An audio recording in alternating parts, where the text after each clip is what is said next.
क्या आप मेरा बता सकते हो कि मैं नीट क्लियर करूंगी कि नहीं करूंगी?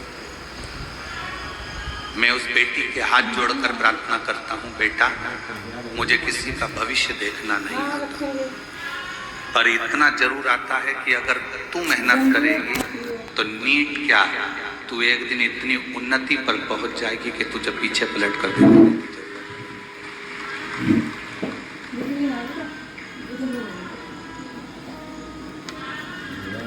हमें हमारा खुद का भविष्य नहीं मालूम, हमें आपका भी भविष्य नहीं मालूम। अहमदाबाद के उस फ्लाइट के क्रैश होने पर उनको भी अपना भविष्य नहीं मालूम था कि हम बस केवल यहाँ से बैठकर उड़ेंगे। हमारा खुद का भविष्य नहीं मालूम, हमें आपका भी भविष्य नहीं मालूम। अहमदाबाद के उस फ्लाइट के क्रैश होने पर उनको भी अपना भविष्य नहीं मालूम था कि हम बस केवल यहाँ से बैठकर उड़ेंगे और हमारे प्राण छूट जाएंगे। किसको मालूम है कब कहाँ कैसे जाना पड़ जाए, कब किसके प्राण कहाँ छूट जाए, कब किसको क्या मिल जाए, इसका कोई भरोसा नहीं। और तेरी कृपा का क्या है भरोसा, कब किस पर हो जाए, जरा सी हम पर कर दो, जरा सी हम पर कर दो। तेरी कृपा का क्या है भरोसा, कब किस पर हो जाए, जरा सी हम पर कर दो, जरा सी हम पर कर दो। जिस पर भी हो गई तेरी करुणा कृपा हो, भव पार हुआ, भव पार हुआ। पापी हो चाहे जितना, उसका भी बाबा उद्धार हुआ, उद्धार हुआ। जामिल कणिका जैसे तेरे मन को भाए, जरा सी हम पर कर दो, जरा सी हम पर कर दो। तेरी कृपा का क्या है भरोसा, कब किस पर हो जाए, जरा सी हम पर कर दो, जरा सी हम पर कर दो। आपकी मेहनत, आपकी लगन, आपका परिश्रम आपको मंजिल तक ले जाए। एक खुद पर विश्वास करो, एक अपनी मेहनत पर, अपनी लगन पर, अपने कर्म पर विश्वास करो, और तीसरे नंबर पर विश्वास करो उस देवाधिदेव महादेव पर कि वो मुझे।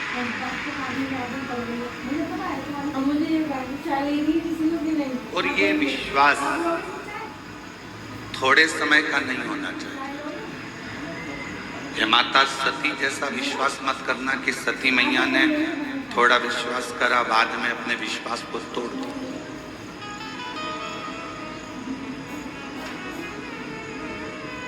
भरोसा समाप्त हो।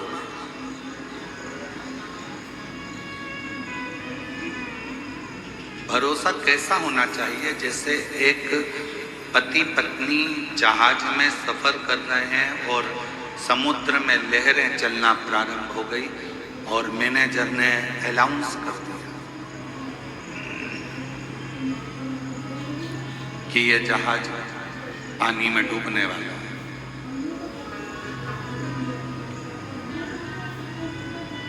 जिसको बचना हो बच। पत्नी ने सूचना सुनी, पति ऊपर लहरों का आनंद ले रहा था, समुद्री लहरें थी, ऊपर खड़ा था जहाज के। पत्नी नीचे से ऊपर आकर बोली, सब अपने अपने बच्चों को, अपनी अपनी पत्नियों को, परिवार को बचा रहे थे। चलो आप भी हमको बचाओ, ये जहाज पानी में डूबने वाला है। पति समुद्र की लहरों का आनंद ले रहा था, वो नीचे नहीं गया। पत्नी थोड़ी देर बाद फिर ऊपर आ गई। उसने फिर आकर कहा कि मैनेजर बोल रहा है, पायलट बोल रहा है कि ये जहाज डूबने वाला है। पायलट का अनाउंस हो गया है कि ये जहाज पानी में डूबने वाला है, तुम बचाओ अपनी पत्नी को, अपने बच्चों। व्यक्ति नीचे नहीं आया। थोड़ी देर बाद पत्नी फिर ऊपर गई और आकर कहा कि मुझे लगता है तुम अपनी पत्नी को मरा हुआ देखना चाहते हो। तुम तो ऐसे ही बोल दो ना, मैं तो मर जाऊंगी। जहाज के डूबने का भी क्यों इंतजार कर रहा, मैं तो वैसे ही मर जाऊंगी, तुम बोलो तो सही। पति से पत्नी लड़ने लगी, भिड़ने लगी, मर जाऊंगी मर जाऊंगी मर जाऊंगी। पति ने जेब में से बंदूक निकाली और पत्नी के सिर पर रख दी और सिर पर रखकर पत्नी से कहा, तू मरो मरो करती है, मैं तेरे को अब भी मार डालूंगा।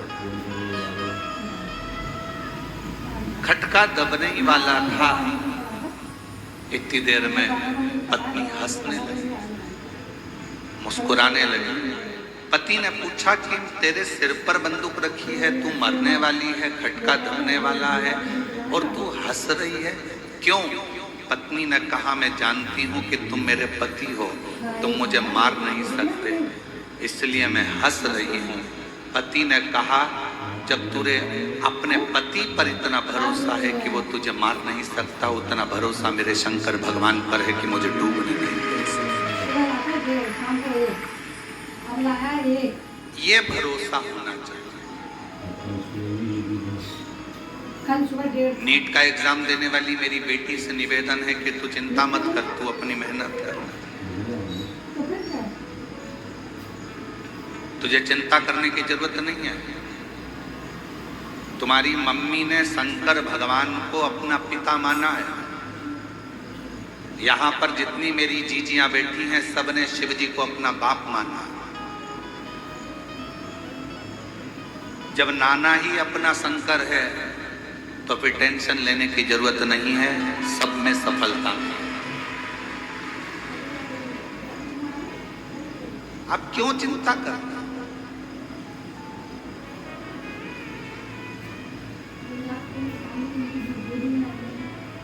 अब सौंप दिया इस जीवन का सब भार तुम्हारे हाथों में है, हार तुम्हारे हाथों में और जीत तुम्हारे हाथों में। फिर क्या टेंशन? टेंशन में जिंदगी नहीं जीना, मेंशन में जिंदगी जी। टेंशन डुबा देगा और मेंशन तुम्हें हर संकट से बाहर निकाल देगा। प्रत्येक संकट।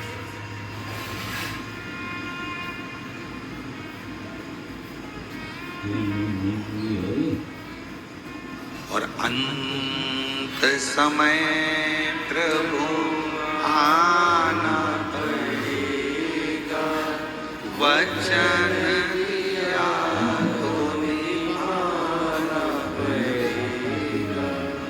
आए ना आए प्रभु कुटुंब कबीरा, अंत समय प्रभु आना पड़ेगा, वचन दिया तो निभाना पड़ेगा।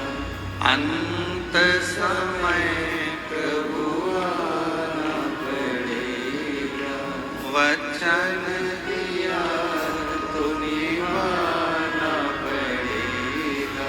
अब एक बात आपसे पूछें, आपके यहाँ भी ब्राह्मण देवता विराजते होंगे, आपके यहाँ भी ब्राह्मण देवता पूजन कराने आते होंगे, संकल्प छुड़ाते होंगे। संकल्प में सबसे ज्यादा जरूरी क्या है? चावल ज्यादा जरूरी है, दक्षिणा ज्यादा जरूरी है, फूल ज्यादा जरूरी है कि पानी ज्यादा जरूरी है? संकल्प छोड़ने में सबसे ज्यादा जरूरी है जल। चावल नहीं होगा तो भी चलेगा, फूल नहीं होगा तो भी चलेगा, दक्षिणा नहीं होगी तो भी चलेगा। आप जब स्नान करने के लिए किसी पवित्र नदी में जाती हो कोई पवित्र नदी में पहुंचती हो, गंगा, यमुना, सरयू, सरस्वती, नर्मदा आदि, कावेरी आदि नदियों में जाती हो, वहां तुम्हारे पास कुछ नहीं होता तो पानी हाथ में लेकर संकल्प छोड़ो। तुम्हारे पास में अगर चावल नहीं है, फूल नहीं है, बेलपत्र नहीं है, दक्षिणा नहीं है, कुछ भी नहीं है, तो भी अगर हाथ में जल है तो तुम्हारा संकल्प अर्थात वो छूट रहा है, ये निश्चित है। और तुम रोज 1 लोटा जल लेकर शंकर जी के मंदिर में जब विश्वास का संकल्प लेकर जाती हो तो शंकर जी उस संकल्प को पूर्ण जरूर करते हैं। शिव उस संकल्प को पूरा जरूर, एक विश्वास का संकल्प अपने भीतर। एक पत्र है, अच्छा है,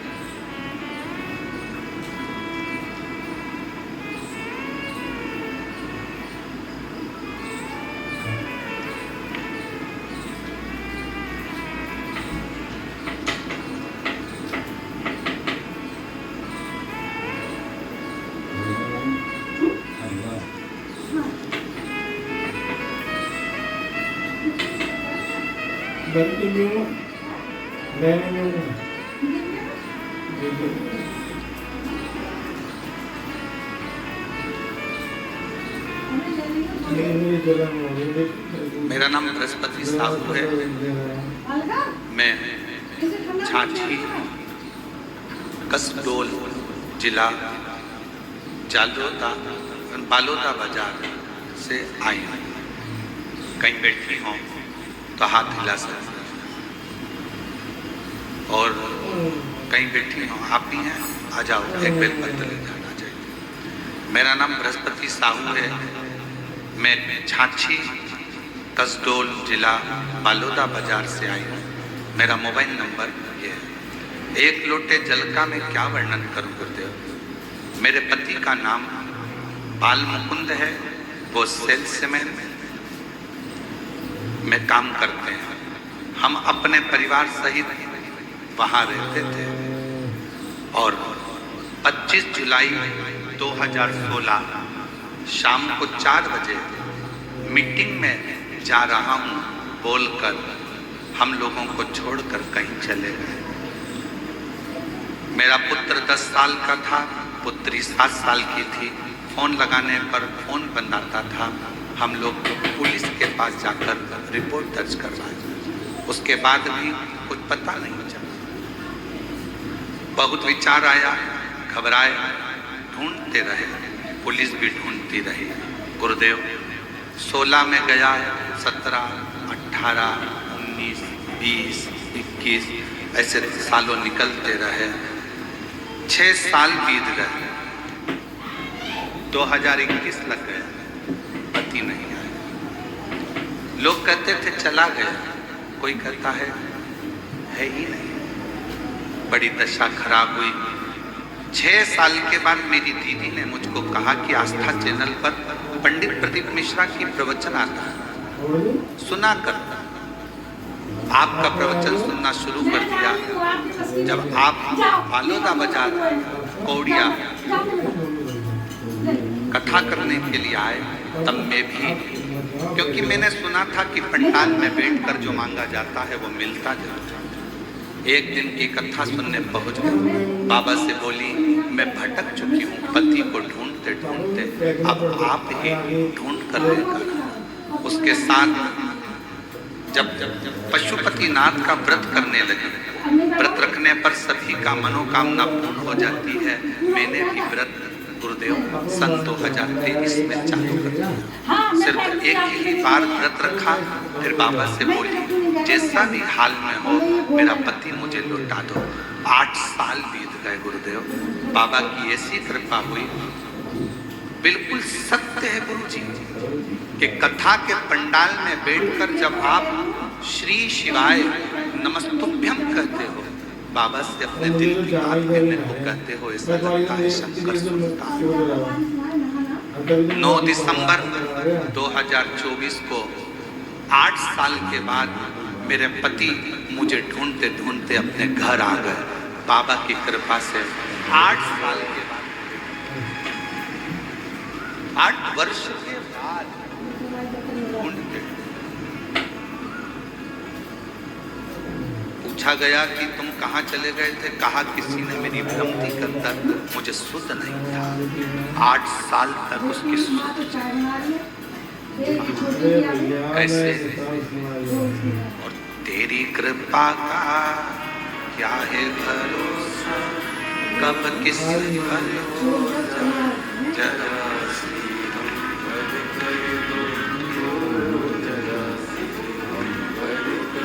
9 दिसंबर 2024 को सोमवार का दिन था।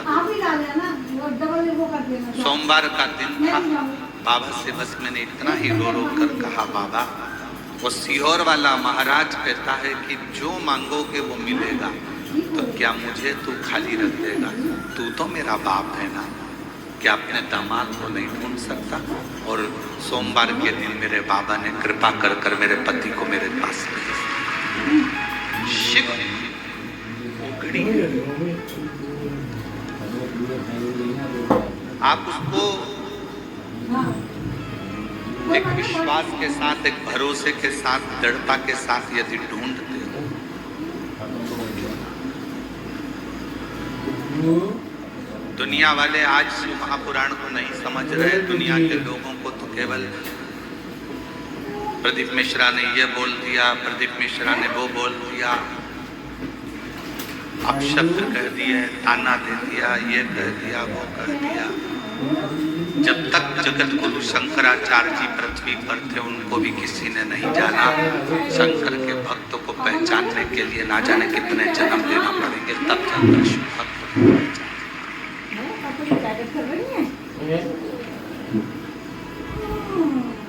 बहुत जन्म बार बार लेना पड़ेंगे तो भी किसी शंकर के भक्त को नहीं पहचान। बहुत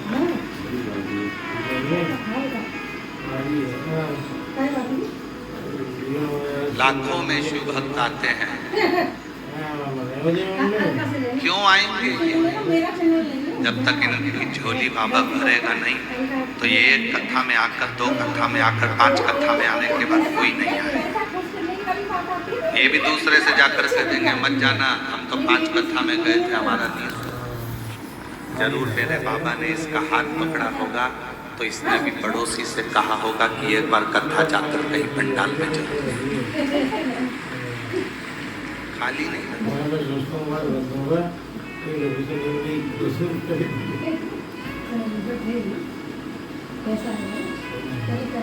जो जैसी भावना लाया वो वैसा, जो जैसी भावना वो वैसा, नहीं खाली उसे लौटाया वो मन ही मन, नहीं खाली उसे लौटाया वो मन ही मन, और कर दिया माला काशी वाले ने, लुटा दिया काशी वाले, लुटा दिया काशी वाले, कर दिया माला काशी वाले। इस संसार सागर में खुद पर विश्वास, अपने काम पर विश्वास और महादेव पर विश्वास आपको अपनी मंजिल तक पहुंचाए। उस बहन से पूछो जिसका पति 8 साल पहले चला गया, ढूंढ ढूंढ कर थक गई हो, पुलिस में कंप्लेंट कर दी हो, पुलिस भी ढूंढ रही हो, मिलता ही। बाबा आज ही आना है। फिर आखिरी में उसने एक ही चीज करी कि अपने शंकर पर विश्वास कर।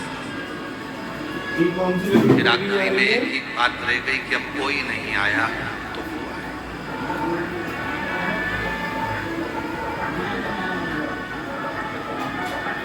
करो भरोसा। विश्वास पर करना, खुद की मेहनत पर करना कौन सी लकड़ी है? और महादेव पर।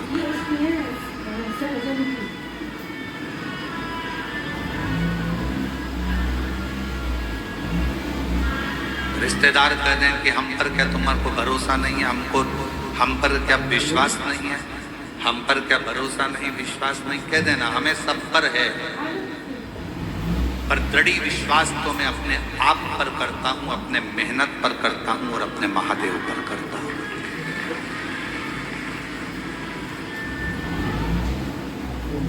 बाकी का मैं विश्वास मैं रखता हूं है। आप मेरे रिश्तेदार हो, मुझे विश्वास है। आप मेरे पड़ोसी हो, मुझे विश्वास है। बेटे बच्चे आयु मालूम कीटाणु होंगे। पर मेरा भरोसा तो मेरा देव अधिदेव महा। अभी गुरु पूर्णिमा आ रही है, सब लोग गुरुजी बनाएंगे, कोई कहीं का गुरुजी बनाएंगे, कोई कहीं का गुरुजी बनाएंगे, सब गुरुजी बनाएंगे। पर शिव पुराण कहती है कि 50 बार विचार करना तब किसी को गुरु बना।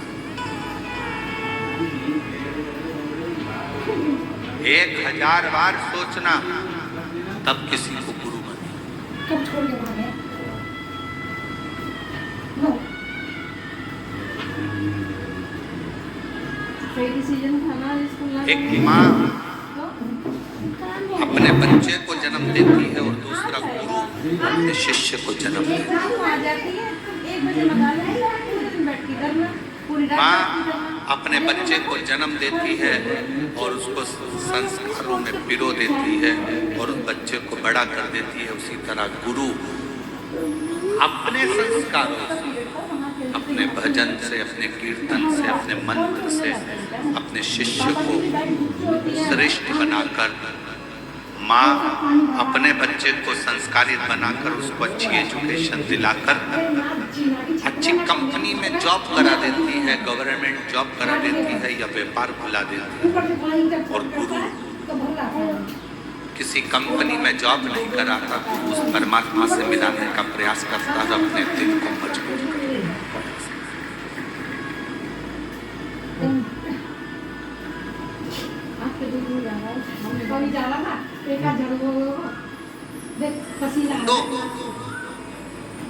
कभी ऐसा गुरु मत ढूंढना जिंदगी में जो दूसरों की बुराइयों में लगा हो। कभी ऐसा गुरु मत ढूंढना जिंदगी में जो दिन भर निंदा में लगा हो। कभी ऐसा गुरु जीवन में मत ढूंढना कि जो लोगों के लिए अपशब्द कहता हो। कभी ऐसा गुरु मत ढूंढना जो जिंदगी भर बस श्राप देता हो, बद्दुआ देता हो, अपशब्द कहता हो। जिसके मुख से कभी भगवान का नाम प्रबलता में नहीं निकला, जिसके मुख से कभी गौ माता के कल्याण की बात ना निकली हो, जिसके मुख से कभी राष्ट्र के कल्याण की बात ना निकली हो, जिसके मुख से संसार के उद्धार की बात ना निकली हो, जिसके मुख से कभी छोटी बेटियों को बचाने की बात ना निकली हो, ऐसा गुरु नहीं चाहिए। गुरु वो होना जो हमारा भी कल्याण करे, राष्ट्र का भी कल्याण करे और जगत का भी कल्याण करे, वो गुरु हो। और नहीं मिले तो 1 लोटा जल चढ़ाकर शंकर जी के शिवलिंग पर स्पर्श कर कर उसको अपना गुरु मानकर उसकी आराधना करें। वो भी नहीं मिले, अपने घर में अपना पति है, उस पति को ही उसके वचन का स्मरण कर कर उसी को परमेश्वर मानकर, उसी को गुरु मानकर, उसी की आज्ञा का स्मरण करना प्रारंभ कर दो। अपने घर में बुजुर्ग माता पिता है, अपने घर में बूढ़े सास ससुर हैं, उनको गुरु मानकर उनकी आज्ञा का सिरोधार्य कर कर, उन्हीं की सेवा कर कर, उनको गुरु मानकर अपने जीवन का कल्याण कर। अपने घर में कोई बुजुर्ग है, कोई बूढ़ा है, बुजुर्ग है, बहुत ज्ञानी है, वो उसने जिंदगी के थपेड़े बहुत खाए हैं, कोई ना मिले तो उसको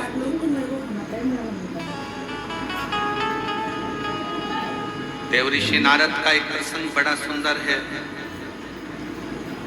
देवऋषि नारद जैसे ही भगवान विष्णु के दरवाजे पर पहुंचे तो भगवान विष्णु ने देखा देवऋषि नारद आए हैं, सिंहासन पर बैठ गए। देवऋषि नारद जब चले गए तो भगवान नारायण ने लक्ष्मी जी से कहा, जहां पर नारद बैठा था वहां गाय के गोबर से लीप दो। कोई ऐसा नहीं है गाय का गोबर लाओ, नहीं आई लीपो।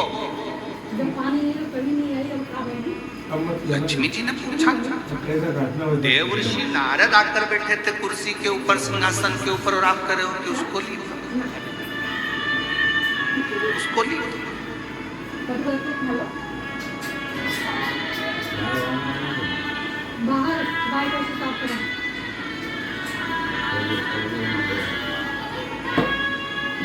बाहर सारा साफ कुछ और साफ नहीं करेगा 8 साल के बाद पति को ढूंढ ढूंढ कर थक गई थी, तब 8 साल के बाद वापिस आया। एक बार जोरदार ताली।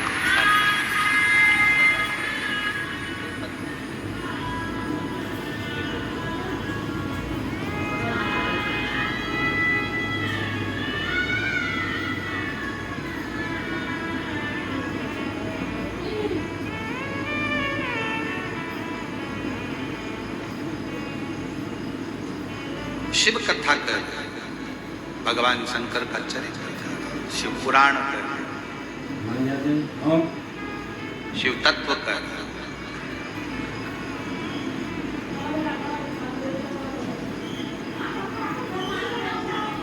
देवर्षि नारद जिस सिंहासन पर बैठे थे वहां गोबर से लिख पा रहे हैं भगवान नारायण।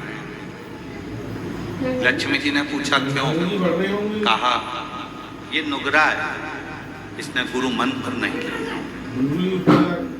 गुरु मनाया नहीं है इसने जिंदगी में।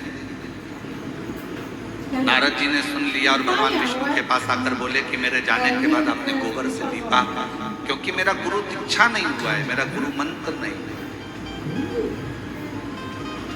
क्या करूं मैं, किसको गुरु बनाऊं?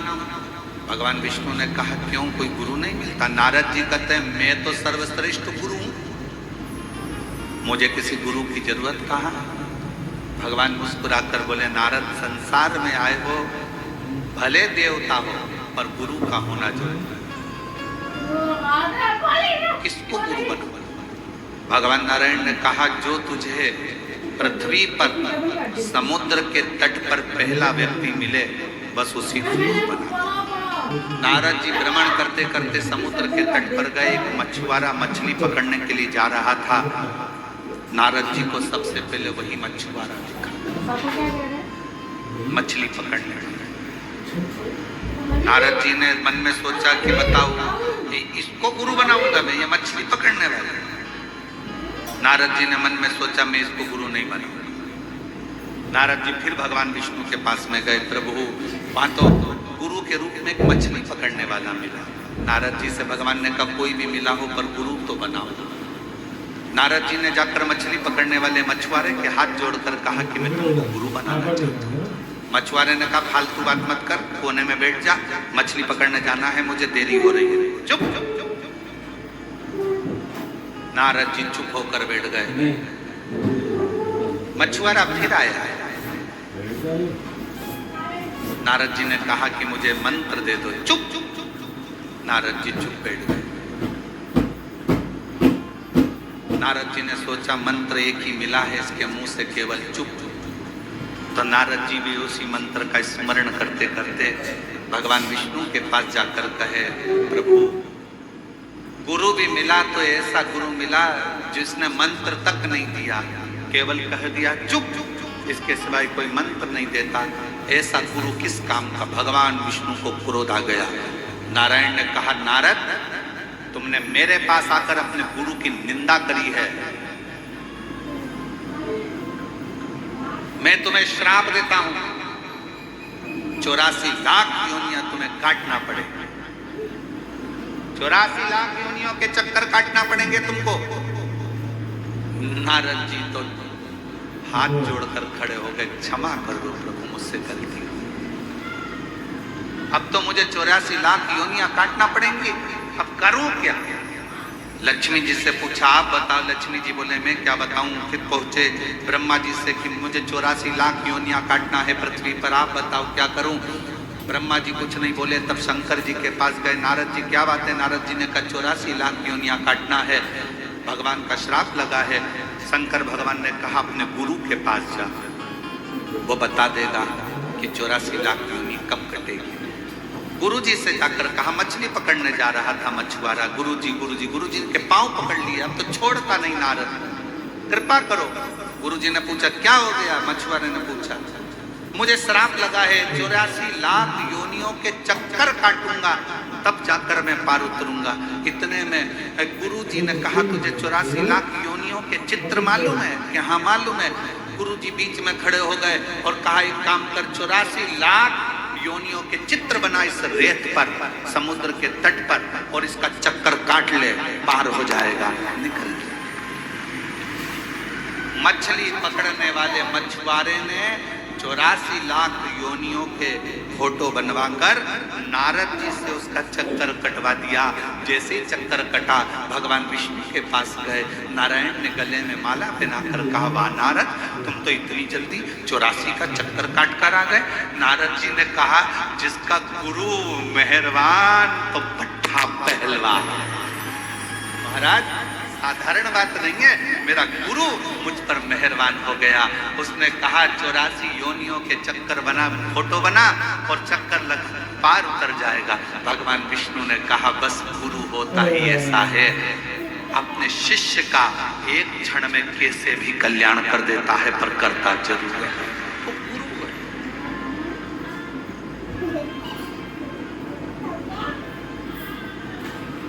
महाराज इसीलिए शास्त्र कहता, ओम कहने से तर जाए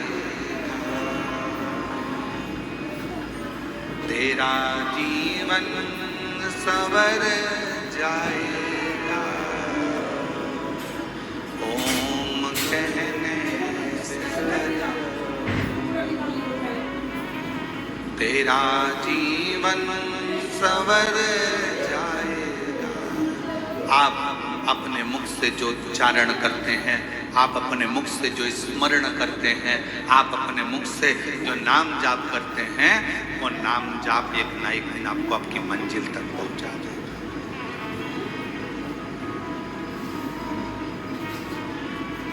दिल से किसको गुरु मानते हो वो आपके ऊपर निर्भर करता है।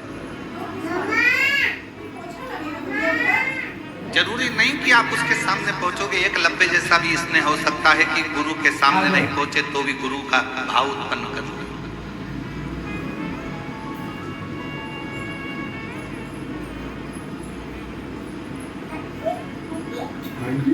बस हृदय की पुकार, हृदय। जरूरी नहीं कि कहीं आपको गुरु को ढूंढने जाना पड़े, जरूरी यह है कि अपना दिल कहाँ राजी होता है, कौन है जिसके शब्द हमारे हृदय में पहुंच जाए और हमें भगवान से मिला दे। बस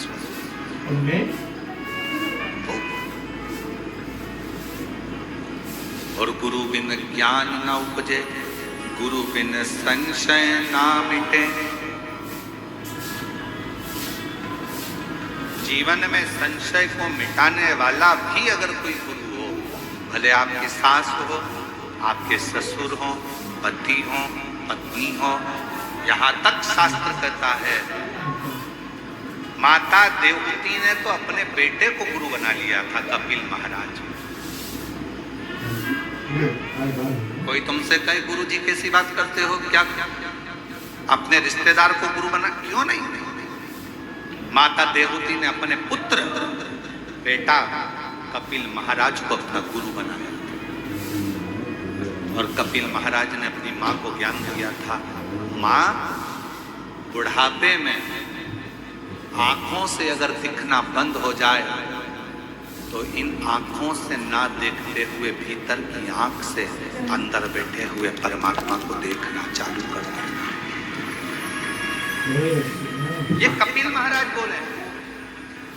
कपिल देव महाराज ने कहा अपनी माता देवहूति से, माँ बुढ़ापे में अगर सुनना बंद हो जाए, इंद्रियां काम करना बंद कर दे, तो अपने भीतर की आवाज सुनना प्रारंभ कर।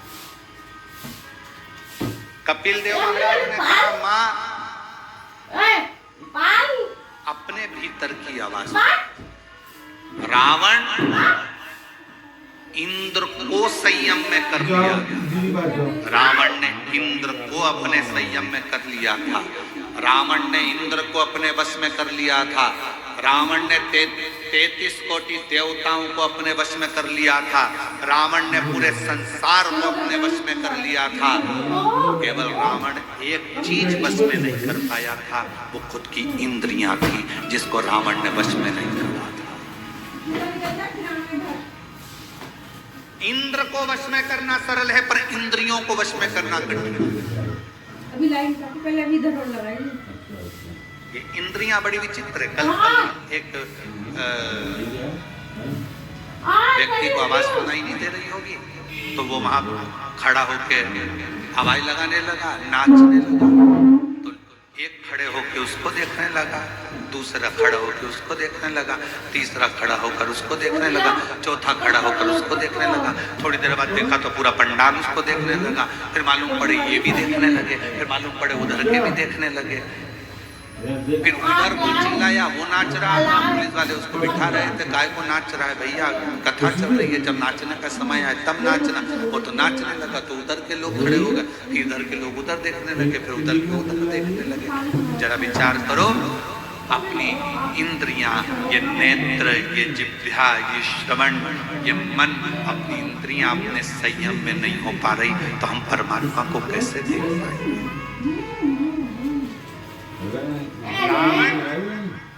इंद्र को अपने काबू में कर लेता, अपने कब्जे। मम्मी से बात करें।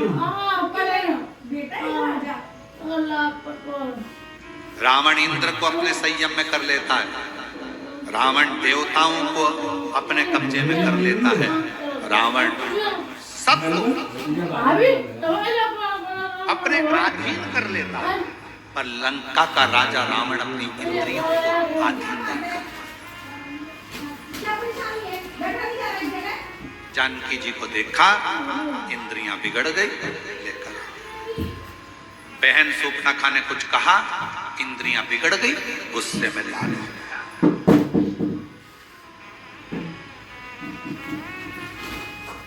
इन इंद्रियों को साधना कितना कठिन।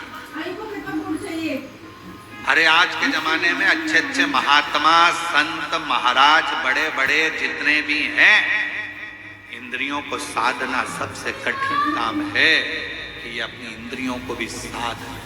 और इंद्रियों को साधने का सबसे सुंदर अगर कोई तरीका है, आज कलयुग में, कलिकाल में, अगर इंद्रियों को साधने का सबसे सुंदर तरीका है, रावण भी उस तरीके को जान चुका था। रावण ने विचार कर लिया था, मैंने इंद्र को अपने कब्जे में कर लिया, मैंने इंद्र को अपने संयम में कर लिया, मैंने देवताओं को अपने अधीन कर लिया। रावण समझ चुका था, सबको मैंने अपने अधीन कर लिया, पर मेरी इंद्रियां मेरे अधीन नहीं हो रही है। तब रावण ने विचार करा कि इंद्रियों को अधीन करने के लिए क्या करना पड़ेगा। तो मन में सोचा, शंकर भगवान के शिवलिंग पर एक लोटा जल चढ़ाना पड़ेगा। शंकर भगवान के शिवलिंग को अपनी लंका में लाना पड़ेगा। शंकर भगवान के शिवलिंग को लंका में लाकर पूजन करना पड़ेगी। शंकर भगवान के शिवलिंग के पास रोज जाना पड़ेगा। जब शंकर भगवान को अपन एक लोटा जल चढ़ाएंगे, शिव जी की आराधना करेंगे, तो इंद्रियां संयम में हो जाएगी। रावण को उसी समय सूचना मिली कि शिव लाना। रावण चले गए कैलाश, शंकर भगवान से शिवलिंग मांगा, लेकर चल दिए। शंकर जी ने सोचा इंद्र काबू में हो गया, चलेगा, देवता इसके काबू में हो गए, चलेगा, पर इसकी इंद्रियां मुझे काबू में नहीं करना है। तो शंकर भगवान का शिवलिंग लाते लाते रावण संध्या करने के लिए रुका और भगवान शंकर का शिवलिंग जमीन पर रख दिया गया। फिर वो उठा नहीं, बाबा वैद्यनाथ के रूप में विराजमान। आयु मैं मना कर रहा हूँ, छोड़ दे। आज बाबा धाम के रूप में, बाबा वैद्यनाथ जी के रूप में विराजमान।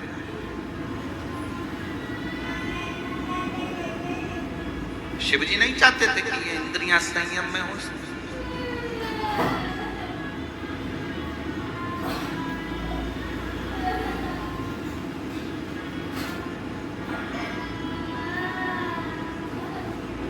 महाराज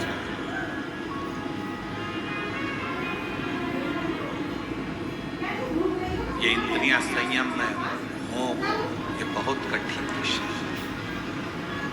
आज के जमाने में, कली काल में इंद्रियों को संयम में लाने के लिए सबसे सुंदर तरीका है एक लोटा जल सारी समस्या का। यह हमारी इंद्रियों को भी संयम है।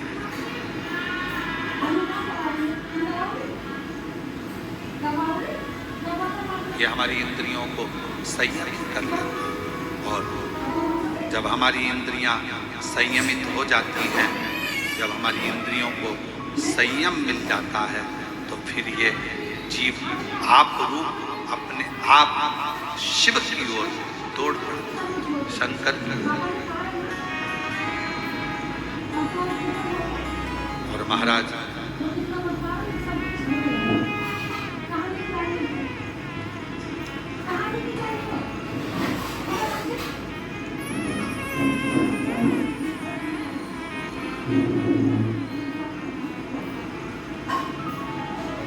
इन इंद्रियों का संयमित होना ये निश्चित करता है कि हम शिव के कितने करीब हैं।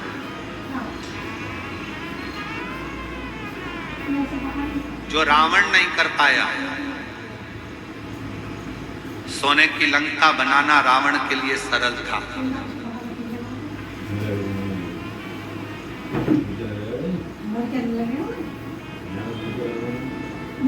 परिवार को बसाना रावण के लिए सरल था।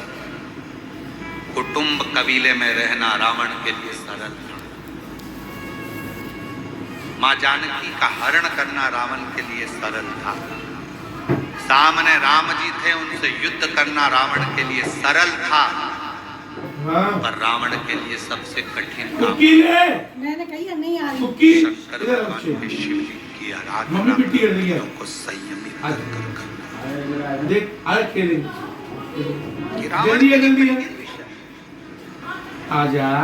और मेरी जीजियों, मेरे जीजाओं, मेरी बेटियों, मेरे बेटाओं, मेरी माताओं, मेरे बुजुर्ग माता पिता तुल्य, मेरे भाई बंधु जितने भी यहाँ बैठे हैं, आपसे निवेदन करूंगा, आप अगर रोज शंकर जी के मंदिर में एक लोटा जल चढ़ाने जा रहे हो, समझ लेना कि आपने रावण को तो एक कोने में रख दिया, आपने अपनी इंद्रियों को शिव में लगा कर रखा है। शंकर की आराधना। आप लंकापति रावण को एक और रख दिए। प्रतिदिन शिवालय में जाना, प्रतिदिन शंकर की आराधना करना, प्रतिदिन शंकर पर एक लोटा जल, अपनी इंद्रियों को वश में। घर के लोग कह रहे हैं, अरे आज तो तुम्हारे पास में आज टाइम नहीं है, मत जाना, आज मंदिर मत जाना, मंदिर मत जाना। फिर भी लोटा भर के जल भरी, इतनी देर में सारा घर का काम और उतनी देर में बाजू में पहुंच गई, जल चढ़ा के वापिस आ गई। मैं तो आ गई, मंदिर से होके आ गया।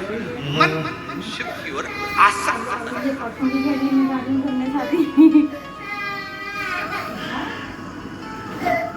देखो बहन आई है, यही बता रही होंगी, शायद रायपुर से हैं, वो जी कल बोल रही थी, मिल दर्शन के लिए आई थी जब।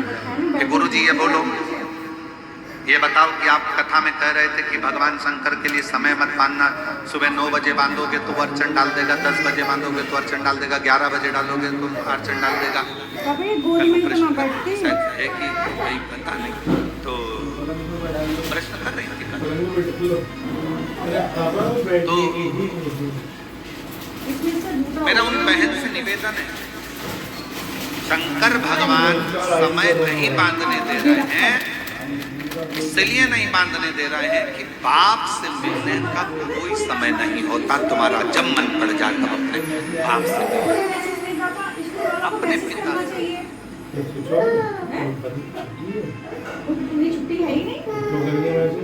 अरे जब रेनी डे सुबह मॉर्निंग में बारिश होती है तो रेनी डे कर देते हैं, जब तुम्हारा दिल करे, जब तुम्हारा 7:30 बजे नहीं हो रही थी, लेकिन जब बच्चा 6 बजे निकलता है ना घर से, फूलों की कलियों में काशी गलियों, फूलों की कलियों में काशी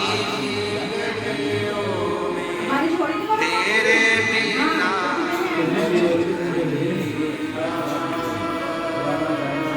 तेरे बिना भी याद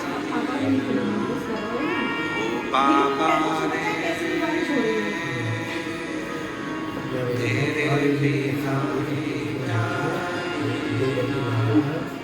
शंभुरे अरे यार मत नहीं हम वो भी बताने वाले हैं वो उनके रेगुलेशंस फॉलो कर रहे हैं फूलों की कलियों में काशी की गलियों में फूलों की काशी की गलियों में तेरे बिना कुछ नहीं ना तेरे बिना भी क्या कुकी तेरे बेटी बिना अरे सुनो मेरा अरे बच्चे क्यों रो रहा है बाबा रे क्या है? तेरे बिना भी क्या शंभु रे तेरे क्या है? ये बताओ उसके क्यों बिना रो रहे हो? सब सुनना लगे क्यों रो रहे हो? सब सुनना। कोई मीडिया वाले पूछ रहे थे किसी बहन से, हमने तो किसी ने भेजा तो ललित जी के मोबाइल पर सीहोर पहुंचा होगा तो देखा। किसी मीडिया वाले ने यहीं छत्तीसगढ़ में ये निकुंभ की कथा में एक बहन जी से पूछा, बताओ आपको यहाँ आकर कैसा लग रहा है, कहाँ से आई हो? उसने कहा मैं वहां से आई हूँ। इतनी दूर से? मीडिया वाला बोला हाँ। कैसा लग रहा है? उसने कहा अपने बाप के घर में बेटी को हमेशा अच्छा ही लगता है। कथा में पूछा जाता है, सोशल मीडिया यूट्यूबर पूछते हैं आपको कैसा लग रहा है यहाँ आकर? माताएं जवाब देती है अपने बाप का घर है, पिता का। शिव महापुराण की कथा नहीं है, ये मेरे पिताजी से मिलने का एक स्थान है जहाँ पर बेटी अपने बाप से कहने के लिए। फिर एक ट्रेगल साइकिल चलाने वाले, किसी के पाँव में तकलीफ थी, कोई ट्रेगल साइकिल चलाने वाले कोई भाई से पूछा, उसका भी यूट्यूब पे डाला, उससे पूछा तुम अपनी साइकिल से आए इतनी दूर? हाँ। कितना किलोमीटर दूर? हाँ 35 किलोमीटर दूर साइकिल चला कर आए। हाँ किसके लिए? तो वो ट्रेगल साइकिल वाले ने कहा देवल के मन में था। ये आपने मोबाइल देखे देखो ये लाखों की जो भक्ति दिख रही है, लाखों शिव भक्त यहाँ आए हैं, ये आप लोगों की भक्ति। अब आप इतनी सारी संख्या में यहाँ पहुँचे हो तो मेरे शंकर भगवान तो यहाँ पहुँच जाते हो। तुम्हारे कथा में आने से आधे से ज्यादा टेंशन शंकर जी को हो जाता है। जब ये आके बैठ गई है, आ गया है तो इसको देना तो पड़ेगा। देखो भाई शादी में अगर आए हो तो फिर तुम जिसके घर आए हो तो उसको मिठाई का डब्बा या साड़ी या कपड़ा तो देना ही पड़ता है। उसी तरह जो शिव महापुराण की कथा में जाकर बैठ जाता है शंकर भगवान को उसको देना तो पड़ता ही।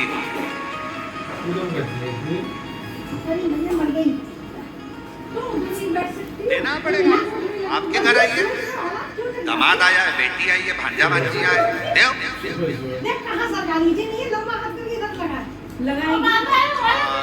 न जाता दर से तुम्हारे खाली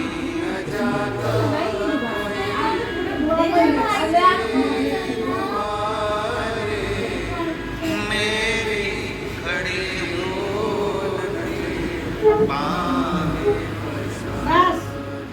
अपने लगा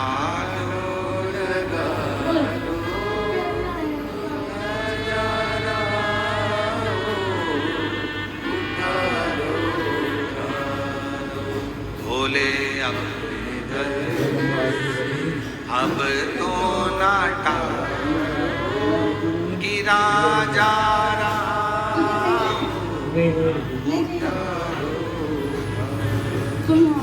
उसका फर्ज है। आज एक खेलेंगे ना एक संत ने कहा, हमने किसी के मुख से सुना, क्या हुआ? क्यों पिनपिना रही है?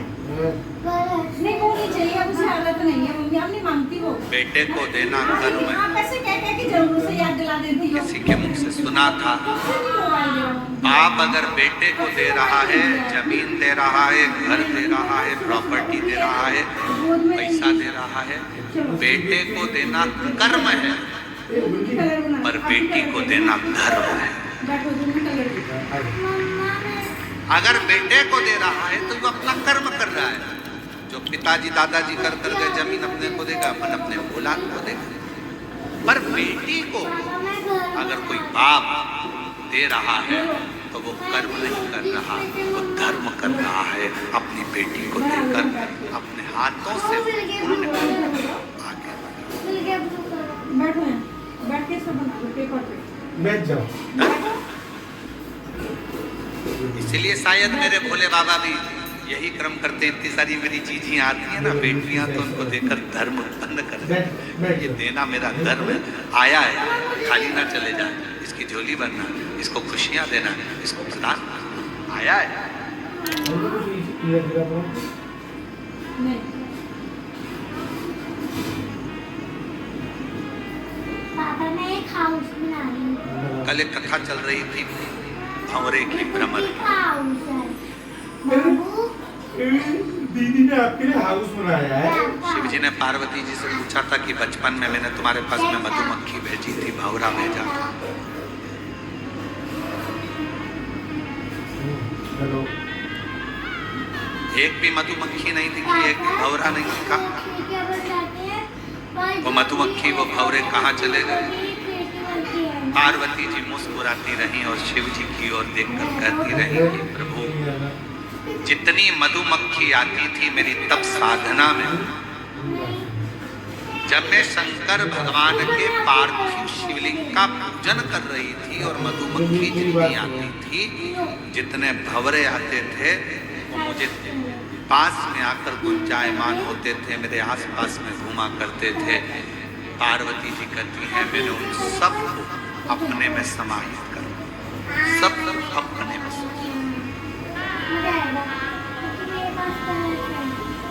पापा एक ऑरेंज भी था।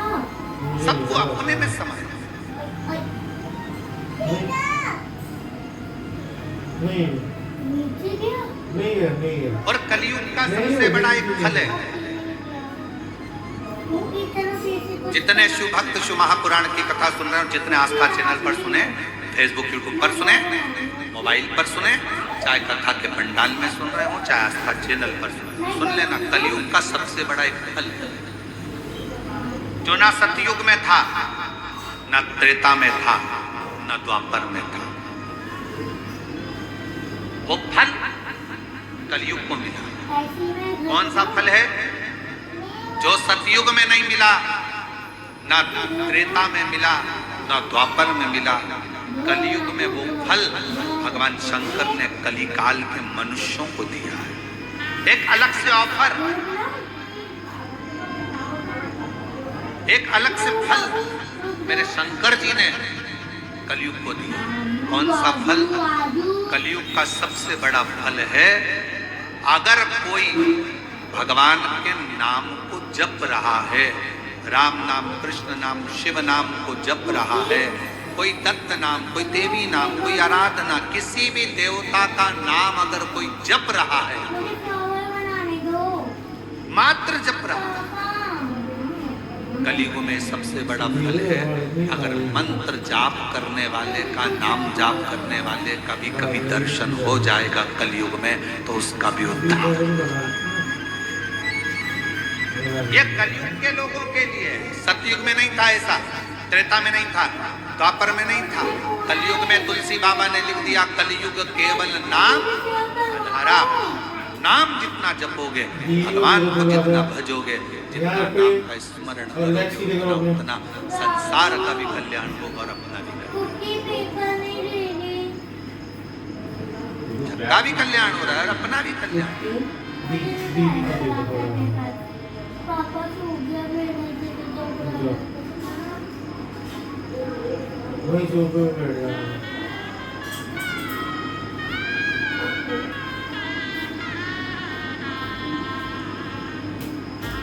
बस उसमें अपने हृदय को लगा। पार्वती, मैंने तुम्हारे पास में भौरा भेजा। पार्वती, मैंने तुम्हारे पास में मधुमक्खी भेजी। पार्वती, मैंने तुम्हारे पास में अर्चन डालने के लिए बहुत कुछ भेजा, पर समझ में नहीं आया वो गया था। पार्वती जी कहती हैं, प्रभु आपकी आराधना करते समय, आपकी साधना करते समय, आपके मंदिर में जाते समय, आपकी कथा का स्मरण करते समय अगर कोई बड़ी दुख अर्चना, कुछ अगर अड़ंगा भी आ रहा है, कुछ अड़चन आ रही है, तो वो आपके भजन से, आपके स्मरण से, आपके कीर्तन से समाप्त हो।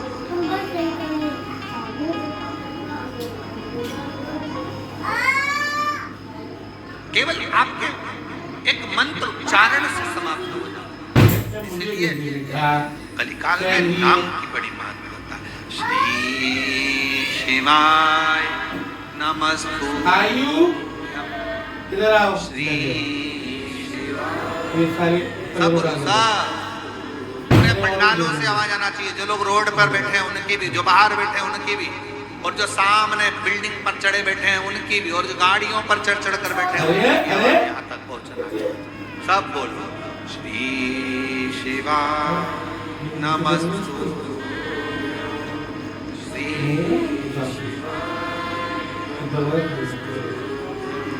श्री शिवाय श्री शिवाय श्री शिवाय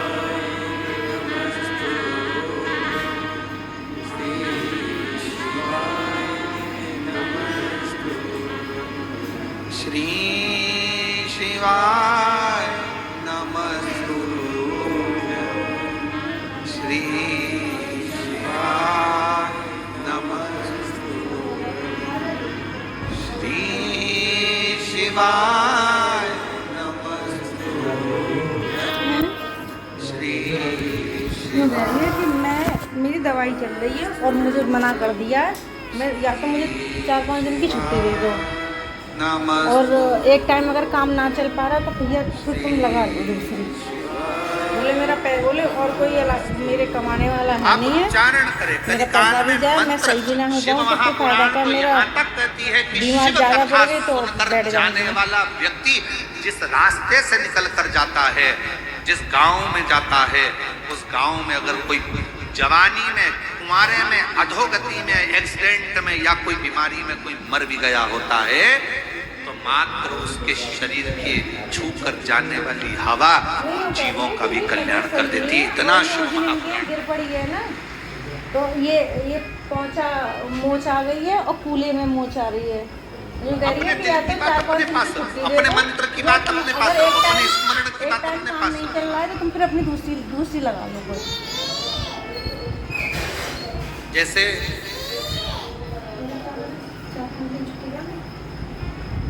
आज के जमाने में एक टाइम की कह रही है तो एक टाइम आके करे, फिर साइबर क्राइम ज्यादा अरे नहीं चाहती ये पक्की बता दो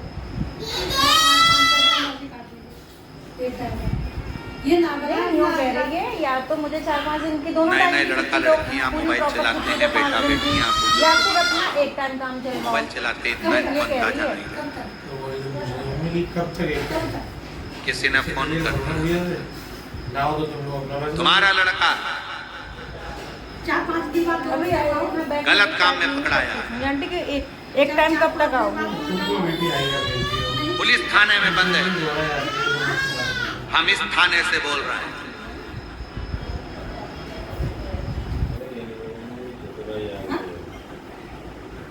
अगर लड़के को छुड़ाना है तो ऐसा करना पड़ेगा।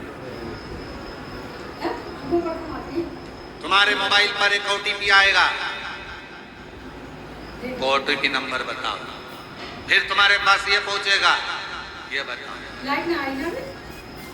हाथ जोड़ कर कह देना भैया ना तो मैं OTP बताऊंगी और ना नंबर बताऊंगी। वो थाने वालों से निवेदन है कि हमारे गांव के थाने वाले को फोन करें और हमारे गांव के थाने वाले हमसे आकर मिले, तब ओटीपी बताऊंगी, नहीं तो बताऊंगी। लाइट ही नहीं, क्यों फंसे हम किसी साइबर क्राइम के अंदर? लाइट नहीं है, बोले बोले और ये पंखा चलाया होगा, इधर का पंखा तो नहीं चल रहा। अपने मोबाइल में कितनी भी बातें हो, अपने मोबाइल में कितना भी ओटीपी आए, कोई तुमसे पासवर्ड पूछे, मैंने ये नंबर भेजा, इसका पासवर्ड बताओ, ये बताओ, वो बताओ, कुछ नहीं बताए। कह देना सीओर वाला महाराज ने मना करा है। अपने दिल की बात और अपने पासवर्ड या ओटीपी नंबर या अपने मोबाइल का कोई पर्सनल नंबर या पर्सनल चीजें हम किसी को नहीं बताते, चाहे वो कोई हो।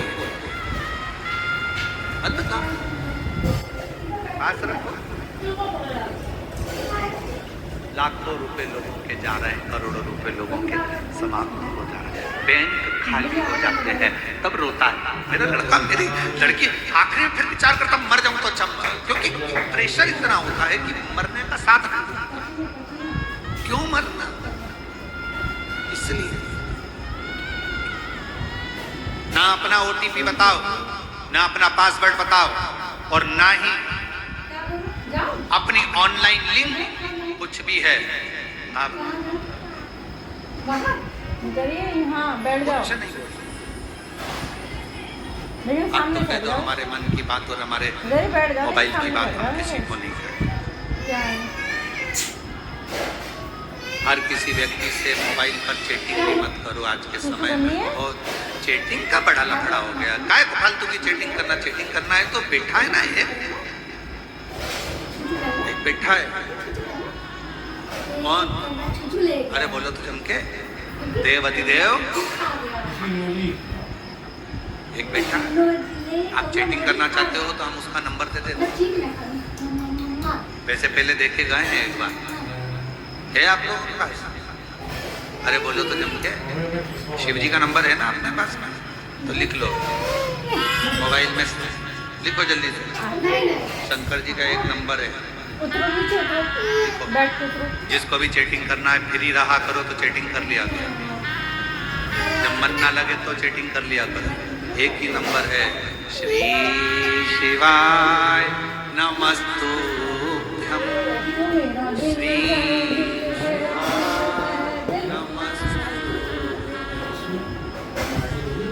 कभी कभी ये नंबर नहीं लगे तो दूसरा नंबर भी है। मम्मी ने कहा ना कि एक टाइम पैसे तुम बोले, एक टाइम आ कभी कभी बिजी आ जाए मान लो, लाइन पे तो उसके नहीं लिए हो हाँ ना तो ना दूसरा नंबर भी। अगर नाम आते तो ठीक है, पैसा फालतू थोड़े है। कर तो रही है, बोले एक ही टाइम तो कर रही है, बोले कुत्ते कर देते तो बोले तो जरूरत पड़ती तो हम धोते नहीं है, बोले सुबह के बर्तन और मान लो ये भी बिजी आ गया, में खाना आए बनता है, तो सुबह जाते हैं हम धोते फिर नहीं एक हैं। नंबर टोल फ्री, बेटा लाइट नहीं आ रही है, फिर एक नंबर आया लाइट नहीं आ और रही है। फिर हर हर महादेव शंभो, काशी विश्वनाथ शंभो, हर हर महा